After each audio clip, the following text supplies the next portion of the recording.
What's up, Film Jammers? Today I'm going to show you 5 pieces of film gear that will hopefully make your life a little bit smoother. Yes, just as smooth as Rob Thomas and Santana drinking a glass of Aunt Jemima's butter syrup, maybe. Now that's smooth.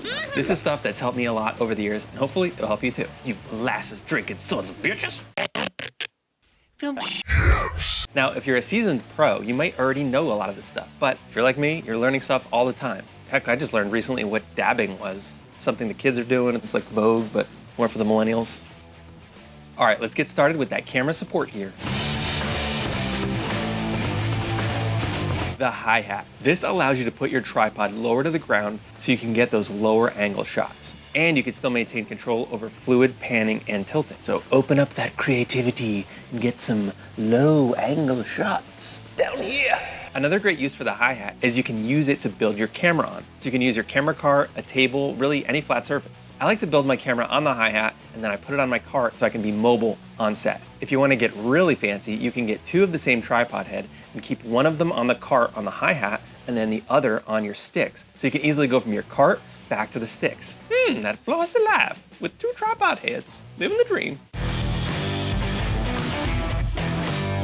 Now, if you want to get really low, you can put a sandbag on the ground, but with a sandbag, it can be hard to rotate, tilt the camera, so I've got a little something for you. Try one of these push-up rotators. They actually have the handle there normally, but if you don't put the handle in, it rotates nicely. So you can then put your sandbag on top, and then you're low on the ground, and you pan in all day long.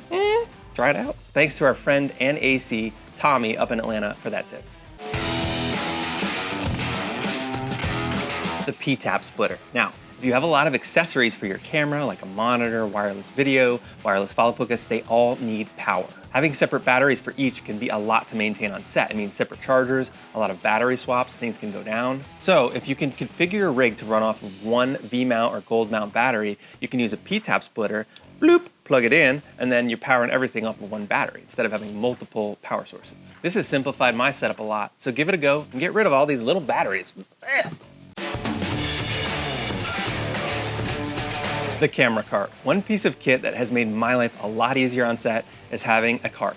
Really, for any crew position on set, it helps to have a cart. Makeup cart, DIT cart, camera cart, ice cream cart. With a cart, you can roll to each new location with all of your tools a mere arm's reach away. Now, there are fancy camera carts, sure, and there are lower budget options, but you don't have to go out right away and buy a $2,000 innovative cart. You can get mag liners for under $1,000. And my favorite budget option is this Rubbermaid cart, which is just over $100. I've got 2 of these, and they break apart really easily so you can store them in your vehicle, and they're really lightweight too. Don't get caught lugging your gear through the swamp. Throw it on a camera cart and enjoy the scenery. Oh, is that a killer bee's nest? Beautiful. The color chart. This is really useful for getting your colors right in post. Now, if I'm shooting with multiple cameras, or I have maybe different lenses on the cameras, sometimes the white balance doesn't always match. It's also important when I'm in a location where the lighting is changing, like maybe it's a cloudy day and the clouds are coming in and out, and so your white balance might be slightly different. So by using a color chart, you can match that white balance when you get to the editing suite. In most editing programs, you can select white on the chart, and then when you select that, all of your other colors in the scene will balance properly. So, make sure to shoot a color chart for your next scene, or just convert everything to black and white. Looks better anyway.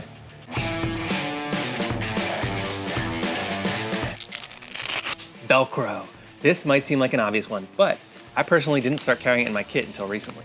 And it saved me on a lot of different jobs. When I needed to mount a battery quickly or a wireless transmitter, Velcro it up. Sometimes a clamp doesn't always work, or you don't have a clamp, or you need to attach something to an odd place. You can also use Velcro to tack on accessories to your camera. If you have an item that you use more frequently, like say a wireless audio transmitter, you could sort of make it a more permanent addition to your camera rig with Velcro. And make sure you get the heavy duty Velcro. This stuff isn't going anywhere. Just like that pot of dried pasta in my sink. All right, guys, well, I hope these pieces of gear were helpful, and I hope they can make your life out on set a little bit easier. And let us know what other equipment you think is invaluable to your kit. And we'll see you next week. Ooh, color balance.